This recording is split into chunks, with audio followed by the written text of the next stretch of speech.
गणपति महोत्सव अब सिर्फ महाराष्ट्र में ही नहीं बल्कि पूरे देश में प्रचलित हो चुका है।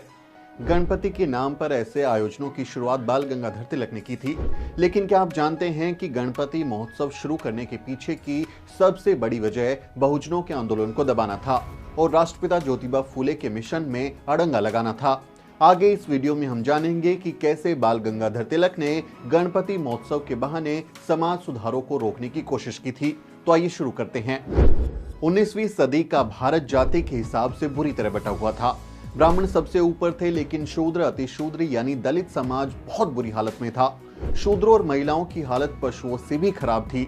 ऐसे मुश्किल वक्त में राष्ट्रपिता ज्योतिबा फूले जैसा सितारा चमका, जिसने इस देश को रहने लायक बनाने के लिए अपनी पूरी जिंदगी लगा दी। फूले कहते थे कि इंसान और इंसान में जाति के आधार पर भेदभाव नहीं किया जा सकता। फूले ब्राह्मणवाद के खिलाफ जबरदस्त आंदोलन चलाते हैं। वो शूद्रों और अतिशूद्रों को अंधविश्वास से बाहर निकालने के लिए 24 सितंबर 1873 को सत्यशोधक समाज की स्थापना करते हैं। महात्मा फूले ब्राह्मणों की सत्ता को चुनौती देते हैं। वो महिलाओं की शिक्षा पर जोर देते हैं।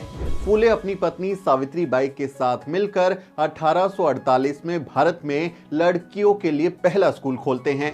फूले ने 19वीं सदी के भारत में क्रांति लाकर रख दी थी। उन्होंने विधवा पुनर्विवाह शुरू कराया, ब्राह्मण पुरोहितों के बिना शादी कराने की शुरुआत की, बाल विवाह के खिलाफ कैंपेन चलाया। वो जगह जगह जाकर पोस्टर चिपकाते थे, कैंपेन करते थे, स्लोगनिंग करते थे, लोगों से बात करते थे। अनाथ महिलाओं और बच्चों के लिए शेल्टर होम भी खोले। दलित पिछड़ों के लिए शिक्षा पर भी जोर उन्होंने दिया। महात्मा फूले के ये काम ब्राह्मणवादी सत्ता को खत्म करने का काम कर रहे थे। सत्यशोधक समाज की गतिविधियों ने पुणे के साथ साथ पूरे महाराष्ट्र के ब्राह्मणों की नींद उड़ा दी थी। ब्राह्मणों को लगता था कि अगर शूद्र अतिशूद्र पढ़ लिख लेंगे, सवाल जवाब करने लगेंगे, महिलाएं भी शिक्षित हो जाएंगी, तो फिर उनकी दुकानदारी ही बंद हो जाएगी। ब्राह्मणवादियों ने फूले को डराने धमकाने की खूब कोशिश की। फूले को मारने के लिए उनके घर धोंडीबा जैसे हत्यारे को भी भेजा, जो बाद में फूले के ही अनुयायी बन गए। उन्हें घर से ही निकलवा दिया। समाज ने उनकी पत्नी यानी सावित्री माई पर गोबर फेंका, लेकिन वो झुके नहीं। धीरे धीरे फूले का असर सिर्फ पुणे में नहीं रहा बल्कि पूरे महाराष्ट्र और आसपास के सूबों में भी दिखाई देने लगा। पुणे के ही नारायणपेट में बाल गंगाधर तिलक के अखबार केसरी का हेडक्वार्टर था।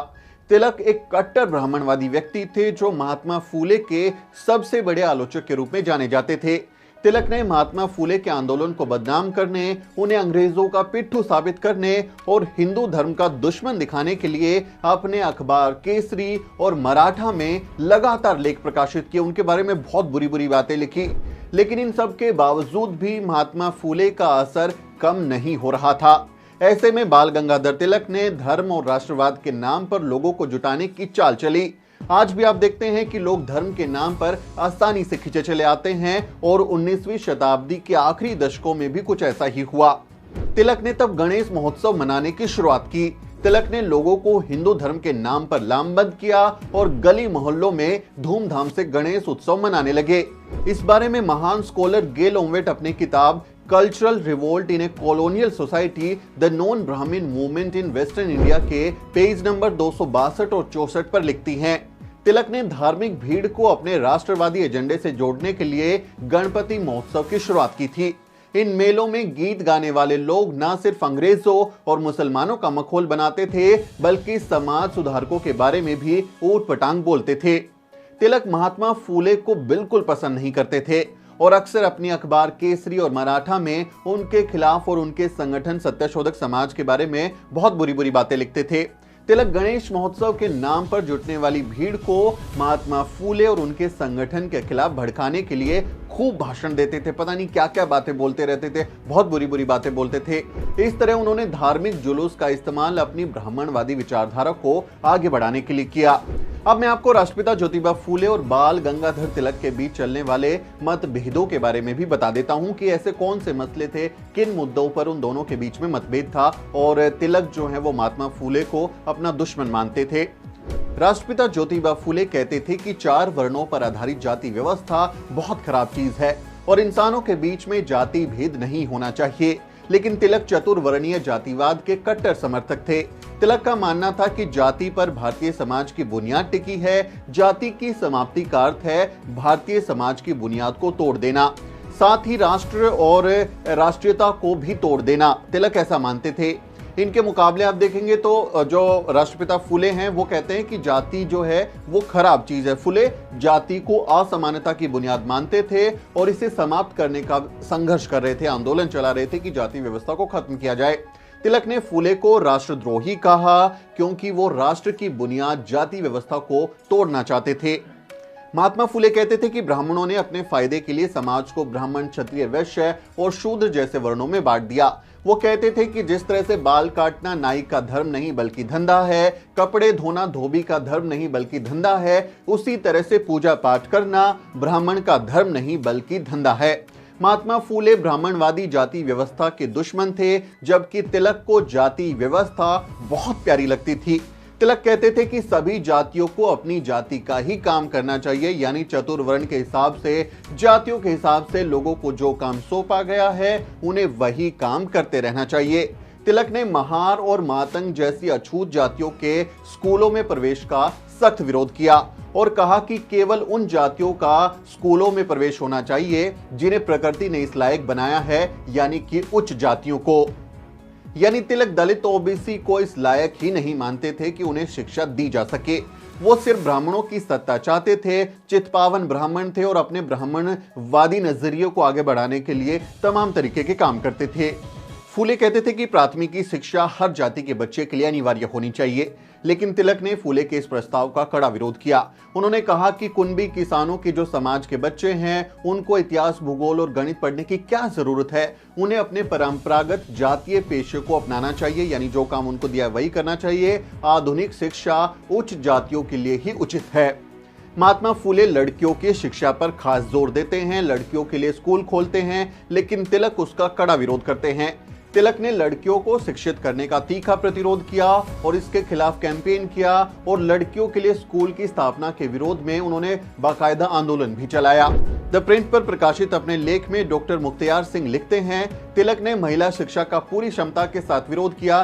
परिमाला वी राव ने अपने शोध पत्र में मुख्य रूप से तिलक के अखबार मराठा के हवाले से बताया है कि विष्णु शास्त्री, चिपलूणकर और तिलक के नेतृत्व में कांग्रेस के कट्टरवादी धड़े ने 1881 से 1920 के बीच किस तरह बालिका विद्यालयों की स्थापना और हर समुदाय के लिए शिक्षा देने के प्रयासों का विरोध किया। इस धड़े के विरोध के कारण महाराष्ट्र में 11 में से 9 नगर पालिकाओं में हर किसी के लिए शिक्षा देने के प्रस्ताव को हार का सामना करना पड़ा। इस धड़े ने राष्ट्रवादी शिक्षा की वकालत की, जिसमें धर्मशास्त्रों का अध्ययन और हुनर सिखाने पर जोर दिया था। तिलक की लीडरशिप में कट्टरवादी धड़े का तर्क था कि पेशवा के शासन के दौरान महिलाओं की स्थिति बहुत अच्छी थी। तिलक के ये विचार उनके अखबार मराठा के 15 मार्च 1885 के अंक में छपे हैं।